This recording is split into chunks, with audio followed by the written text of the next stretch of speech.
Ang ganyan po ma'am, ang bigyan namin yan, 35. 35K? Wow! Kasi ilang years din bago ma-achieve yung ganito, no? Na bonsai. Ano itong mga variety na to, kuya? Imported money tree po. Ito yung imported money tree plant na variegated, no? Variety kasi siya. Ito din ma'am, ang ganda. Kaya lang golden lang. Ito yung mga imported money tree plants. Naku guys, ang gaganda. Pero syempre hindi ko carry ng budget. Saka wala din kaming space. Diyos ko. Mapapasana all ka na lang. Napakaganda nila. May golden, merong stripe yung nakikita ko nito. Is yung regular lang, yung green at maliit pa yung sa amin. Pero ito, Diyos ko, napakaganda. Ayan, sa QC Circle ito sa harap ng mga 35K din yun, depende sa variety. Pero ayan, may ganyan-ganyang eme. Pero wapakels, halaman lang yung pinunta ko dito. Sorry. Pero makikibike lang din yung pala kami. Magbabike pala kami na ang aking asawa at anak. Pero ito talaga guys, Diyos ko. Ay, mabubuhay na ako sa mga halaman. Makatingin-tingin lang sa halaman. Masaya na ako kahit wala akong pambili.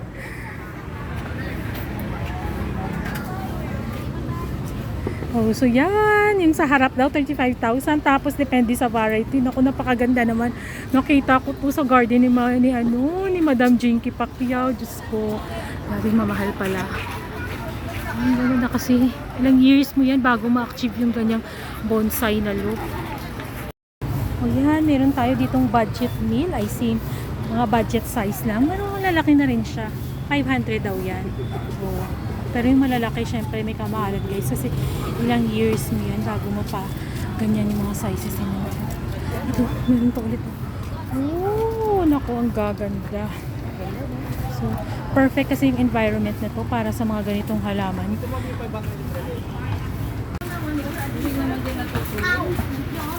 So, ang mga money tree pala, o yung mga variegated na plants, nalaman ko na hindi sila kailangan ng direct sunlight. Kasi pag direct sunlight sila, nag-green sila masyado. So, pag na-achieve nyo yung ganyang look, mga bright light lang, moderate light lang.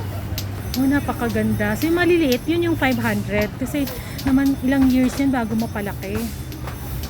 So, yan yung mga imported na money tree, variegated money tree. Money tree. Ang gaganda. Naku, ito pa ilan yung trunk niya? 4. Diyos ko. Tapos ilan parang may lime.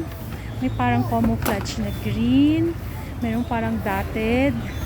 Tapos meron pa din sa likod. Oh my God. Napakaganda. Meron doon malaki ng puno sa likod.